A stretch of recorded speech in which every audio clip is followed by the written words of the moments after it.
The grand hall sparkled with crystal chandeliers and golden decor. The wealthy guests, dressed in silks and diamonds, laughed loudly as violins played in the background. At the edge of the room, Aisha, a maid in a simple uniform, quietly served drinks. Her posture was humble, but her eyes carried a quiet strength. The rich guests barely looked at her, except when someone clicked fingers to demand water. Suddenly, a group of young women giggled cruelly. "Look at her clothes," one whispered. "She doesn't belong here." "She's just a servant." Laughter rippled through their circle while Aisha lowered her gaze, her dignity intact. As the night continued, a guest accidentally spilled wine. "Maid, clean this mess," barked a man in an expensive suit. Aisha knelt silently, wiping the floor as people stared. One woman sneered, "Poor girl, she'll spend her life scrubbing floors while we live like queens." The others chuckled, their voices sharp as daggers. But Aisha's calm face never broke. She finished her task, stood up straight, and walked away with quiet grace. The party suddenly shifted when an elderly lawyer entered the hall, carrying a leather briefcase. The music stopped, and whispers filled the room. "Ladies and gentlemen," he announced, "I am here to read the will of the late Mr. Rahman, owner of this estate." Gasps echoed. The guests were eager. Everyone assumed the inheritance would be divided among the wealthy relatives in the room. The lawyer's eyes scanned the crowd, and then rested on Aisha, the maid. The lawyer's voice rang clearly.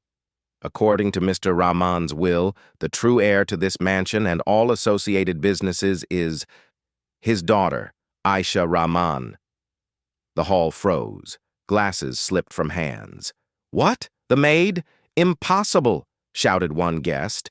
Others looked at each other in disbelief. Aisha stepped forward, removing her maid's apron. Beneath it, she wore a simple but elegant dress. Her eyes were calm but powerful. "Yes," she said softly, "I am his daughter. I served here not because I had to, but because I wanted to understand people's hearts. And tonight, I did." The very guests who mocked her now stood pale and speechless. The women who had laughed earlier lowered their heads in shame. The arrogant man who had ordered her to clean his spill muttered, "Forgive me, I didn't know." But Aisha's gaze was steady. "Respect is not about money or titles," she replied. "It is about humanity." Remember that the hall was silent, heavy with guilt. Aisha turned toward the lawyer, who handed her the official documents. The staff and a few kind guests clapped, breaking the silence. Now standing at the center of the grand hall, as its rightful owner, Aisha spoke.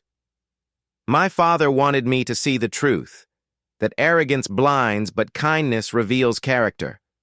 Tonight I take my place not just as heir, but as a reminder, never judge someone by their uniform." The chandeliers sparkled brighter, almost as if blessing her words. The rich guests who mocked her bowed their heads in regret. And in that moment, the maid they had insulted was no longer invisible. She was the heir, and their lesson. True worth isn't measured by clothes, jobs, or wealth, but by dignity, character, and respect for others.